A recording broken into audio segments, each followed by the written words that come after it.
तो क्या आप भी इंग्लिश सीखकर इंग्लिश में बातचीत करना चाहते हैं?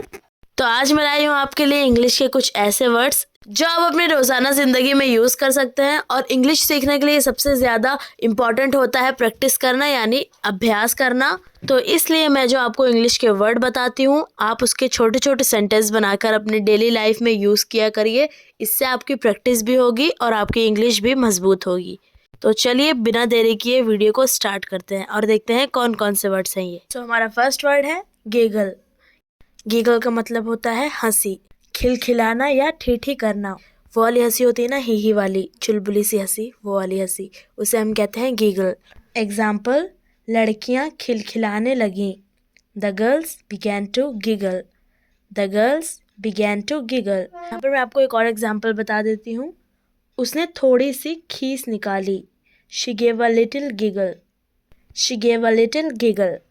तो इस तरह से गिगल वर्ड हंसने या खिलखिलाने के लिए यूज होता है।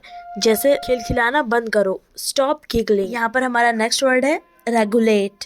रेगुलेट का मतलब है नियंत्रित करना, नियमित करना या फिर विनियमित करना, जिसका आसान मतलब होता है किसी चीज को कंट्रोल करना। जैसे कभी आपने देखा होगा ट्रैफिक बहुत ज्यादा हो जाती है सड़क पर, तो किस तरीके से पुलिस जो होती है उसे कंट्रोल करती है ना, जो बहुत ज्यादा ट्रैफिक होने लगती है। तो जैसे पुलिस ने यातायात को नियमित किया, यानी पुलिस ने यातायात को रेगुलेट किया, इसे हम कहेंगे the police regulated the traffic. तो इस तरीके से किसी चीज को नियमित करने के लिए हम रेगुलेट वर्ड का इस्तेमाल करते हैं।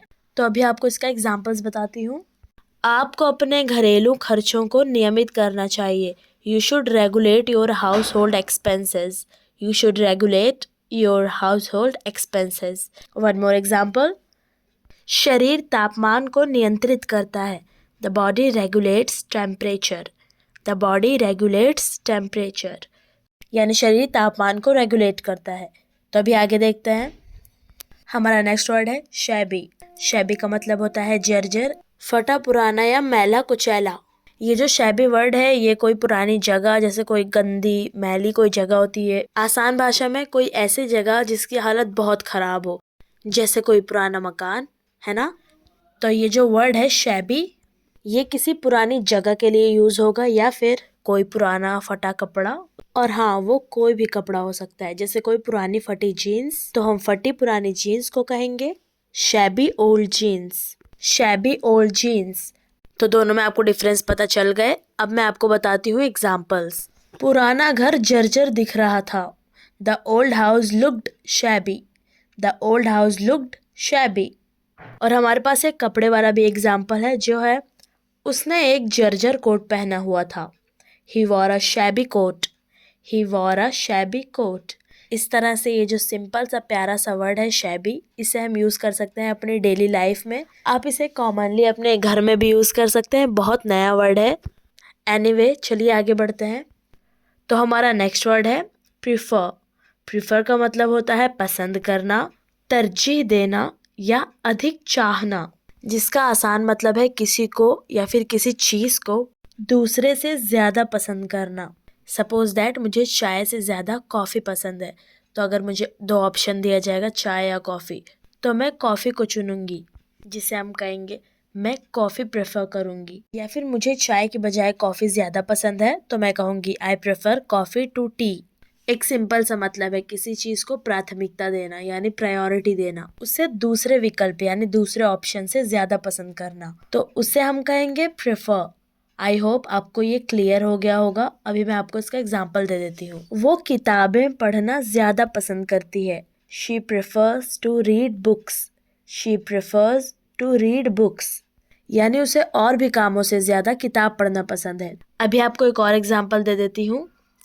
क्या आप अभी जाना पसंद करेंगे या बाद में? Would you prefer to go now or later? Would you prefer to go now or letter?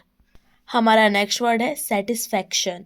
Satisfaction का मतलब होता है संतुष्टि, तसल्ली या फिर चैन की भावना। ये एक तरह की फीलिंग है जो हमें तब महसूस होती है जब हमारी कोई इच्छा, ज़रूरत या फिर हमारी उम्मीद पूरी हो जाती है। जैसे कभी किसी बड़े की मदद करके या किसी की भी मदद करके हमें कैसा लगता है, हमें संतुष्टि होती है ना। इसके अलावा हमारा कोई काम जो पूरा हो जाए या फिर हमें मनचाहा परिणाम मिल जाए, यानी मनचाहा रिजल्ट मिल जाए, तो हमें संतुष्टि होती है। मैं आपको इसका एग्जाम्पल दे देती हूँ।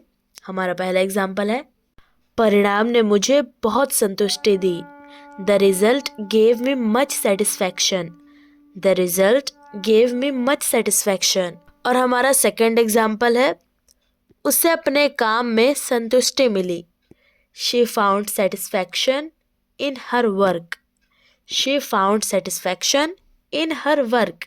आई होप सेटिस्फैक्शन का मतलब आप अच्छे से समझ गए होंगे। और अभी तक आपको मेरी वीडियो कैसी लग रही है मुझे कमेंट सेक्शन में ज़रूर बताइएगा। और हाँ, अगर आपको मेरी वीडियो थोड़ी भी हेल्पफुल लगे तो आप मेरी वीडियो को लाइक, चैनल को सब्सक्राइब और वीडियो को शेयर करना मत भूलिएगा। एनीवे, इस टॉपिक को हटाकर अभी हम कंटिन्यू करते हैं।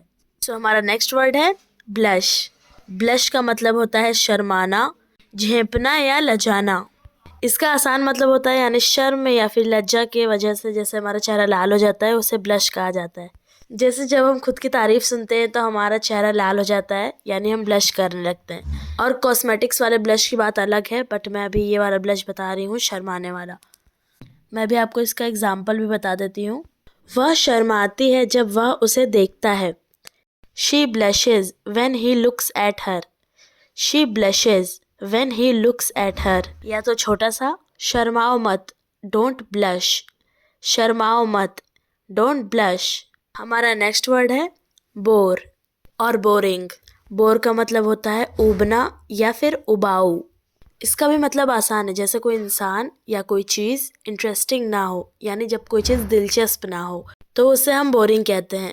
जैसे कभी कभी कोई मूवी हमें दिलचस्प नहीं लगती है, यानी हमें उसमें इंटरेस्ट नहीं आता है, तो हम उसे कह सकते हैं इट्स अ बोरिंग मूवी। तो जो बोरिंग वर्ड है वो उबाऊ के लिए यूज़ होता है। जैसे एग्जाम्पल, ये लेक्चर मुझे बोर करता है। This lecture bores me. This lecture bores me. यहाँ पर एक और एग्जाम्पल है, उसका दोस्त बहुत पकाऊ है। His friend is such a bore. His friend is such a bore. अब मैं बोरिंग को भी यूज़ करके आपको बता देती हूँ। जिंदगी कितनी उबाऊ है यार। Life is so boring man. Life is so boring man. तो आई होप आपको बोर का मतलब समझ में आ गया होगा। चलिए अभी आगे बढ़ते हैं। हमारा नेक्स्ट वर्ड है टायर्ड। टायर्ड का मतलब होता है थका हुआ, शिथिल या क्लांत। इसका मतलब होता है शारीरिक या मानसिक रूप से आराम या नींद की ज़रूरत महसूस होना। जैसे हम बहुत ज़्यादा काम कर लेते हैं या फिर बहुत ज़्यादा पढ़ाई करने से हमें किस तरीके से थकावट महसूस होती है, उसे हम कहते हैं टायर्ड। और इसका एक और मतलब है जैसे कोई चीज़ से बहुत ज़्यादा थक जाना, बहुत ज़्यादा ऊब जाना, जैसे बार बार वही काम करके या फिर किसी से बार बार लड़ाई करके थक जाते हैं, उसे भी हम टायर्ड कहते हैं। जैसे मैं तुमसे एक ही टॉपिक पे लड़ के थक गई हूँ, यानी मैं एक ही टॉपिक से लड़ के तुमसे टायर्ड हो गई हूँ। तो इस तरीके से थकान के लिए भी टायर्ड यूज़ होता है और आप इसके लिए भी टायर्ड यूज़ कर सकते हैं। दोनों ही बिल्कुल सही हैं। अब मैं आपको दोनों के ही एग्जाम्पल्स बता देती हूँ। क्या तुम थके हुए हो? Are you tired? क्या तुम थके हुए हो? Are you tired? और दूसरे के लिए हमारे पास एग्जाम्पल है, अब और नहीं होता, मैं थक गया हूँ। I can't do this any more, I am tired. I can't do this any more, I am tired. So hopefully दोनों में ही आपको डिफरेंस पता चल गया होगा। तो चलिए अभी नेक्स्ट वर्ड देखते हैं। हमारा नेक्स्ट वर्ड है ओपिनियन। ओपिनियन का मतलब होता है राय, विचार या समझ। इसका मतलब होता है किसी इंसान या किसी भी चीज़ के बारे में किसी की खुद की सोच और उसका खुद का फैसला। और ऐसा नहीं है कि वो वही फैसले पर अटल रहेगा, उसका फैसला बदल भी सकता है, यानी जो उसका ओपिनियन है वो बदल भी सकता है। सपोज दैट किसी ने पूछा तुम्हारी राय में सबसे अच्छा खिलाड़ी कौन है, तो दूसरा पर्सन कहेगा मैंने उसके बारे में अपनी राय बदल दी, यानी जो मेरा पसंदीदा था अब वो नहीं है, मैंने उसे चेंज कर दिया। तो इस तरीके से जो ओपिनियन है वो चेंज भी हो सकता है। तो इसी तरीके से किसी की राय या मेरी खुद की राय को ओपिनियन कहा जाता है। आई होप आपको समझ में आ गया। अभी मैं आपको इसका एग्जाम्पल बता देती हूँ। सो हमारा फर्स्ट एग्जाम्पल है, इस मुद्दे पर तुम्हारी राय क्या है? What is your opinion on this issue? What is your opinion on this issue? और एक और एग्जाम्पल है जो है, मेरी राय नहीं बदली है। My opinion has not change. My opinion has not change. So आपको समझ में आ गया। तो अभी चलिए नेक्स्ट वर्ड देखते हैं। हमारा नेक्स्ट वर्ड है इंटेंशन। इंटेंशन की मल्टीपल मीनिंग्स है, पर मैं आपको 3 सबसे ज़्यादा बोले जाने वाले बताऊंगी। फर्स्ट है इरादा, नियत या उद्देश्य, जिसका आसान मतलब होता है कोई काम करने का प्लान या फिर इच्छा। जैसे कोई काम जानबूझ के करना या फिर जानबूझकर ना करना। जैसे मैंने ये जानबूझकर किया, मैंने ये इंटेंशनली किया, मतलब मेरा इंटेंशन था ऐसा करने का, यानी मेरा इरादा था, मैंने खुद के इरादे से ऐसा किया है। या फिर जानबूझकर ना करना, जैसे मेरा इरादा उसे चोट पहुंचाना नहीं था, my intention was not to hurt her, my intention was not to hurt her. इस तरीके से इंटेंशन वर्ड यूज़ होता है। अभी मैं आपको इसका एग्जाम्पल भी बता देती हूँ जिससे आपको कन्फ्यूजन नहीं होगी। मेरा इरादा साफ है, माई इंटेंशन इज़ क्लियर। मेरा इरादा साफ है, माई इंटेंशन इज़ क्लियर। उसके इरादे अच्छे हैं, he has good intentions, he has good intentions. So चलिए नेक्स्ट वर्ड पर चलते हैं। एक्सप्लेन। एक्सप्लेन का मतलब होता है समझाना, स्पष्ट करना या व्याख्या करना। इसका मतलब होता है किसी चीज़ को आसान भाषा में समझाना ताकि वो तुरंत क्लियर हो जाए। यानी उसका अगर कोई क्वेश्चन में वो डाउट हो और उसे समझ ना आ रहा हो तो उसे एक्सप्लेन यानी उसे समझाने के बाद उसे तुरंत क्लियर हो जाए। जैसे कोई टीचर छात्रों को यानी स्टूडेंट्स को हार्ड क्वेश्चन क्लियर करते हैं यानी उन्हें समझाते हैं। या फिर कोई पर्सन कहीं लेट पहुंचा यानी देरी में पहुंचा, ऑफिस या स्कूल कहीं भी, तो उससे जो सामने वाला रहेगा वो एक्सप्लेनेशन पूछेगा यानी कहेगा समझाओ कि तुम लेट क्यों हुए। तो वो एक्सप्लेन करेगा यानी समझाएगा कि मुझे देरी क्यों हुई। आसान भाषा में अगर आपसे कोई कहेगा एक्सप्लेन करो तो उसका मतलब है उसे वही टॉपिक के बारे में यानी वही विषय के बारे में और जानकारी चाहिए ताकि वो ठीक से समझ सके। तो एक्सप्लेन का मतलब होता है समझाना। अभी मैं आपको एग्जाम्पल्स दिखा देती हूँ। मुझे समझाने दो कि मुझे देर क्यों हुई। Let me explain why I was late. Let me explain why I was late. कृपया इसे मुझे समझाओ या स्पष्ट करो। Please explain this to me. Please explain this to me. तो चलिए नेक्स्ट वर्ड देखते हैं जो है स्ट्रेंजर। स्ट्रेंजर का मतलब होता है अजनबी या अपरिचित। इसका मतलब आसान है यानी ऐसा व्यक्ति जिसे आप नहीं जानते हैं, जिसे अभी आपका कोई इंट्रोडक्शन नहीं हुआ है यानी परिचय नहीं हुआ है या फिर जान पहचान नहीं हुई है। जैसे अनजान व्यक्ति, परदेसी या गैर। ये जो वर्ड है स्ट्रेंजर, इसका ज़्यादातर इस्तेमाल ऐसे इंसान के लिए होता है जो किसी जगह पर नया हो या जिसे आप पहचानते ना हो। जैसे हमारे घर में कहा जाता है ना कि बच्चों को अजनबियों से बात नहीं करनी चाहिए, तो इसे हम कह सकते हैं बच्चों को स्ट्रेंजर्स से बात नहीं करनी चाहिए। तो मैंने इसे आपको आसान भाषा में बता दिया। मैं आपको इसका एग्जाम्पल भी दे देती हूँ। किसी अजनबी पर भरोसा मत करो। Do not trust a stranger. Do not trust a stranger. अजनबियों से कभी बात मत करो। Never talk to strangers. Never talk to strangers. और जैसे कोई इंसान किस जगह पर नया है तो वो कह सकता है मैं यहाँ अजनबी हूँ। I am a stranger here.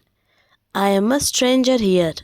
So the next word is friendly यानी मित्रवत, दोस्ताना या मिलनसार, जिसका मतलब है कोई ऐसा इंसान जो दयालु हो, मददगार हो या फिर आसानी से घुलने मिलने वाला हो। जैसे कभी कोई पेट डॉग या फिर कोई भी पेट हमारे साथ घुल मिल जाता है हमारे साथ यानी फ्रेंडली हो जाता है। या फिर हमारे पड़ोसी जिस तरीके से मित्रवत होते हैं यानी मिलनसार होते हैं उसे हम कहेंगे हमारे पड़ोसी यानी हमारे नाइबर्स फ्रेंडली हैं। या फिर एक दोस्ताना मुस्कान यानी ए फ्रेंडली स्माइल। तो आपने देखा फ्रेंडली का मतलब कितना ज़्यादा आसान है और ये कितना ज़्यादा प्यारा वर्ड है। इसे किस तरह यूज़ किया जाता है वो मैंने आपको बता दिया। अभी मैं आपको इसका एग्जाम्पल भी बता देती हूँ। उसने दोस्ताना ढंग से बात की। He spoke in a friendly manner. He spoke in a friendly manner यानी उसने ऐसे बोला मतलब बहुत दोस्ताना तरीके से उसने बोला यानी बहुत फ्रेंडली तरीके से उसने बोला। और हमारे पास एक और एग्जाम्पल है। मुझे लगता है कि वह बहुत मिलनसार है। I think she is very friendly. I think she is very friendly. तो आपको इसका मतलब तो समझ में आ ही गया होगा। अगर आपको डाउट है तो आप मुझसे पूछ सकते हैं। तो अभी चलिए आगे बढ़ते हैं। हमारा जो नेक्स्ट वर्ड है वो भी बहुत अच्छा है जो है इमीडिएट। इमीडिएट का मतलब होता है तत्काल, तुरंत या फिर फौरन। आप इसकी मीनिंग से इसका मतलब समझ ही गए होंगे, बहुत आसान है बट मैं आपको फिर भी बता देती हूँ। इसका मतलब होता है कोई चीज़ बिना देरी के होना या उसी समय होना। जैसे कोई चीज़ तुरंत हो जाना, बहुत तत्काल, जैसे तत्काल मदद, इमीडिएट हेल्प, या तत्काल परिणाम, इमीडिएट रिजल्ट। तो आपको ये समझ में आ गया होगा। तो एग्जाम्पल अभी देती हूँ। उसने तुरंत ही जवाब दिया, he answered immediately. He answered immediately यानी उससे जब सवाल पूछा गया उसे, यानी क्वेश्चन किया गया, तो उसने तुरंत जवाब दे दिया बिना देरी किए। और एक और एग्जाम्पल है, कृपया मुझे तत्काल उत्तर दो, please give me A immediate reply. Please give me A immediate reply यानी जो पर्सन है वो सामने वाले से कह रहा है कि मुझे तुरंत जवाब दो, तत्काल जवाब दो बिना देरी किए, है ना। तो आपको समझ में आ गया होगा इमीडिएट का मतलब। तो चलिए अभी नेक्स्ट वर्ड देखते हैं। सो हमारा नेक्स्ट वर्ड है रेज। रेज का मतलब होता है उठाना, बढ़ाना या ऊंचा करना। इसको भी हम बहुत तरीके से बोल सकते हैं, लेकिन मैं आपको अभी कुछ बताती हूँ। जैसे कोई चीज़ को ऊपर ले जाना यानी उठाना। जैसे स्कूल में या कहीं कहते हैं ना कि मतलब जिसे जिसे ये चीज़ करना है अपना हाथ उठाओ, या वैसे भी कुछ हाथ उठाओ या कुछ भी उठाओ, तो उसे हम रेज कहते हैं यानी उठाना। जैसे हम इंग्लिश में कह सकते हैं रेज योर हैंड्स यानी अपना हाथ उठाओ। और कह सकते हैं किसी चीज़ का स्तर या मात्रा यानी किसी चीज़ का लेवल या उसकी क्वांटिटी को बढ़ाना। और भी हैं जैसे मुद्दा उठाना। तो ऐसे बहुत सारे रेफरेंस हैं, अभी मैं आपको कितना ही बताऊं। तो इसका आसान मतलब यही है कि किसी चीज़ को उठाना, ठीक है, या फिर उसकी मात्रा बढ़ाना या उसे ऊंचा करना। आप समझ गए होंगे। अभी मैं आपको इसका एग्जाम्पल भी दे देती हूँ जिससे आपको और भी ज़्यादा ईजी हो जाएगा। तो पहला एग्जाम्पल है, कंपनी ने वेतन बढ़ाने का फैसला किया। The company decided to raise salaries. The company decided to raise salaries यानी जो कंपनी थी उन्होंने, जो वहाँ पे जो काम करते हैं जैसे वर्कर्स या और भी लोग, वो उनकी सैलरी यानी वेतन बढ़ाने की बात कर रहे हैं। तो चलिए अभी आगे बढ़ते हैं। हमारा नेक्स्ट वर्ड है मेक श्योर।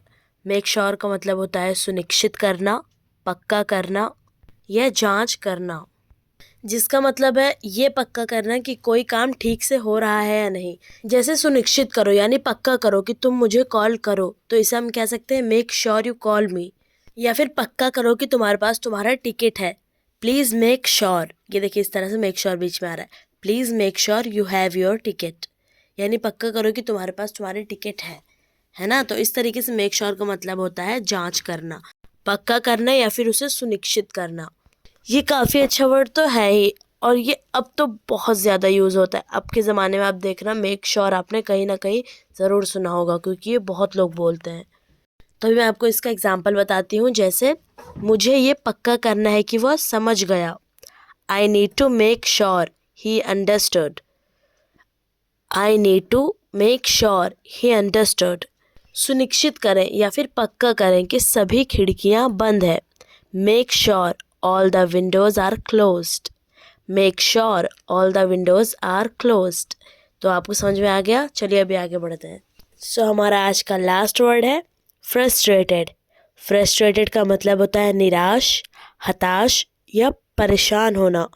ये बिल्कुल ही आसान है, जिसका मतलब है जब हमारा कोई मनचाहा काम नहीं पूरा होता है, हमारी कोई विश नहीं पूरी होती है, या फिर आप अपनी फीलिंग्स को जो आप व्यक्त करना चाहते हैं वो आप ना कर पाए, तो हमें बहुत ज़्यादा परेशान फील होता है और हमें बहुत निराशा होती है। तो उसे हम कहेंगे मुझे बहुत फ्रस्ट्रेशन होती है, मैं बहुत फ्रस्ट्रेटेड हो जाता हूँ। तो जो हमारा शब्द निराश है इसके लिए हम फ्रस्ट्रेटेड यूज़ करते हैं। तो मैं आपको इसका 2-3 एग्जाम्पल भी बता देती हूँ जिससे आपको समझने में और आसानी होगी। तो हमारा फर्स्ट एग्जाम्पल है, मैं इस काम में निराश हो गया हूँ। I am frustrated with this work. I am frustrated with this work. वह अपनी असफलताओं से हताश था। He was frustrated by his failures. He was frustrated by his failures. Internet काम नहीं कर रहा, मैं बहुत परेशान हूँ।